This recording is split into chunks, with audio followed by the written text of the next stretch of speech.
2023 tentang nutrisi motivasi bisnis setiap hari.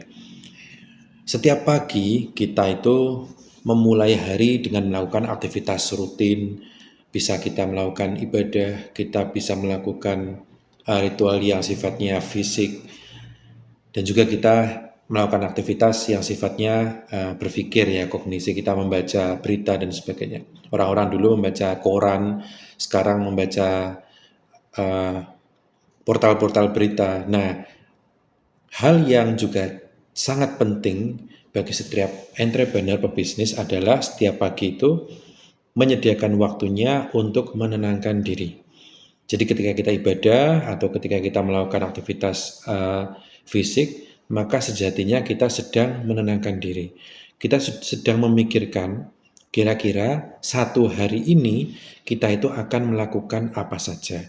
Kita akan menyelesaikan tugas-tugas apa saja. Karena bisnis berasal dari kata busy.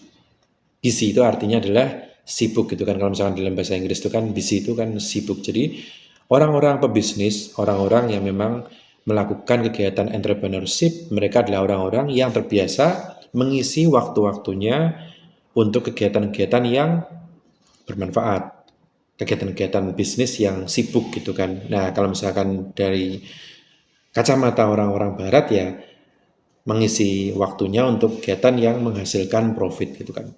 Sehingga orang-orang barat itu kalau bekerja itu dilihatnya rate-nya misalnya per jamnya dibayar berapa dolar itu kan.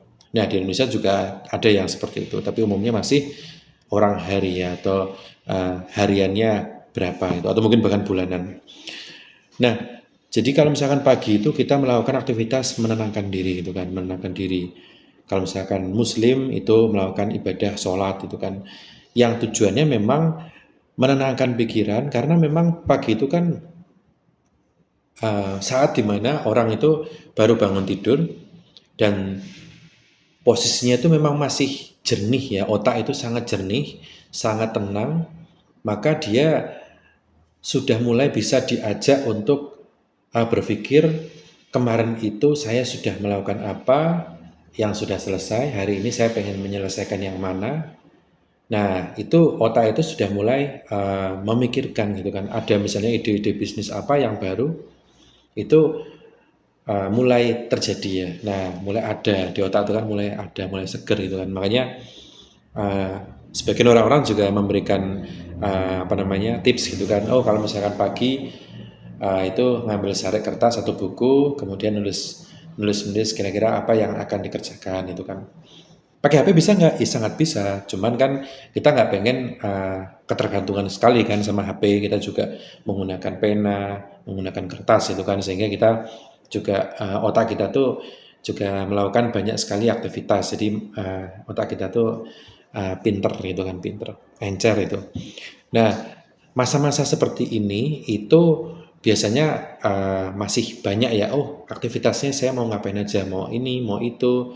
Nah, kemudian dipikir-pikir kira-kira kita analisa gitu kan.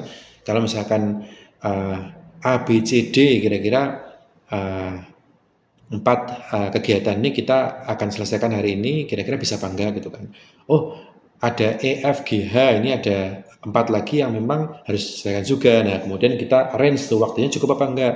Oh, kalau misalkan enggak cukup, kita ambil dari 8 misalnya 6 saja gitu kan. Misalnya A, C, D, kemudian E, F. Nah, kita melakukan aktivitas yang memang kita planning itu yang memang prioritas gitu kan. Nah, kalau prioritas nanti kita akan bicarakan di waktu yang lain. Tapi ini adalah waktu yang penting setiap pagi untuk kita tenang gitu kan, untuk kita tenang. Waktunya kira-kira berapa lama ya? Sebenarnya nggak ada patokan resmi ya, cuman kalau kita itu ngelihat apa namanya, bagaimana otak itu bekerja bisa fokus itu kan 25 menit. Itu apa namanya, menurut jurnal itu seperti itu. 25 menit itu adalah otak bisa fokus. Setelah itu turun gitu kan. Makanya kira-kira ya kalau mau optimal itu sekitar 20 sampai 25 menit. Nah, kira-kira seperti itu, waktu tenang itu sudah cukup ya, sudah cukup untuk bisa terbaik yang bisa kita berikan, otak kita tuh memberikan yang terbaik yang bisa dilakukan. Oke. Mungkin itu yang bisa kita sharingkan. Sampai jumpa.